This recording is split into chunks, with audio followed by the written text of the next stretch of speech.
Jesus remains still, with his arms stretched out, with his eyes always fixed on the apostle, with a look of sorrow and prayer.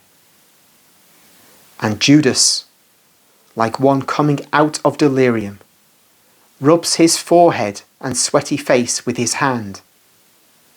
He thinks, he recollects, and remembering everything, he collapses on the floor.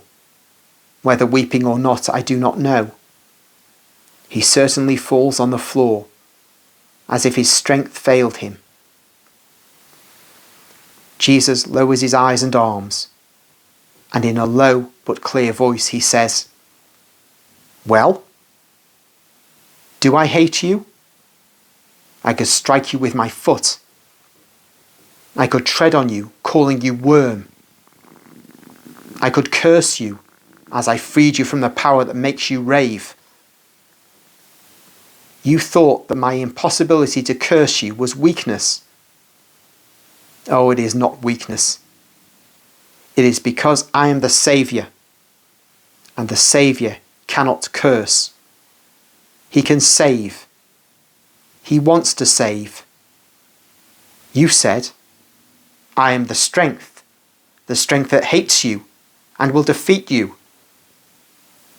I also am the strength. Nay, I am the only strength. But my strength is not hatred. It is love. And love does not hate and does not curse. Never. The strength could also win single battles, like this one, between you and me, between Satan, who is in you, and me, and remove your master from you for good, as I did now by transforming myself into the sign that saves, the Tau that Lucifer abhors. Quick pause. The Tau is a Hebrew letter in their alphabet, and it's in the shape of a cross with the top vertical part missing. It is a Tau which is put on the foreheads of those who are to be saved from the destruction wrought by the angel of death in the book of Ezekiel. It's astonishing. The cross is right there in the Old Testament in the book of Ezekiel, and it's a mark on the forehead. It shows clearly that this faith, Christianity, is true, and it is a true biblical faith. But carrying on. It could win also these single battles, as it will win the oncoming one against incredulous, murderous Israel, against the world, and against Satan defeated by redemption.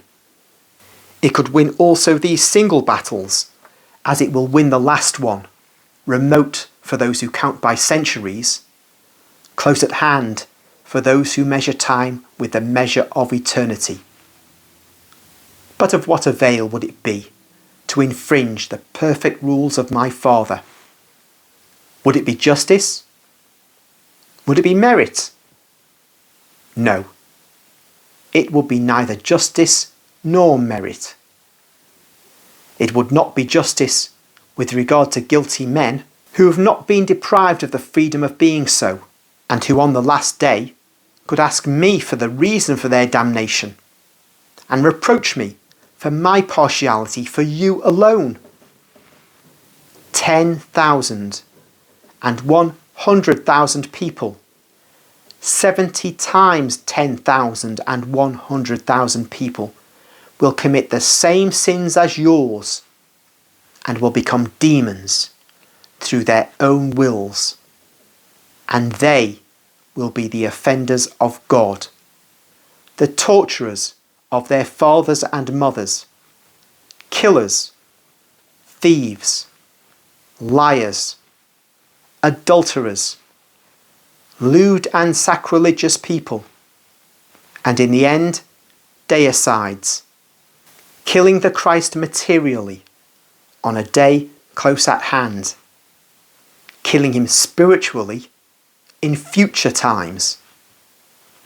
And each of them could say to me, when I will come to separate lambs from billy goats, to bless the former, and curse, then yes, to curse the latter, to curse them, because there will be no further redemption then, but glory or damnation.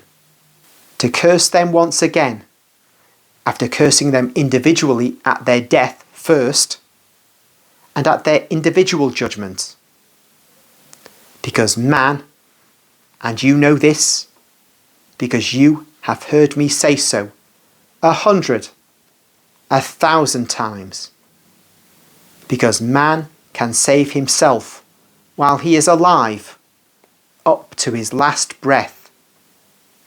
An instant, a thousandth of a minute is sufficient for a soul to say everything to God, to ask to be forgiven and obtain absolution. Each of them, I was saying, each of these damned souls could say to me, "Why did you not tie us to good, as you did with Judas?" And they would be right. Because every man is born with the same natural and supernatural things: a body, a soul.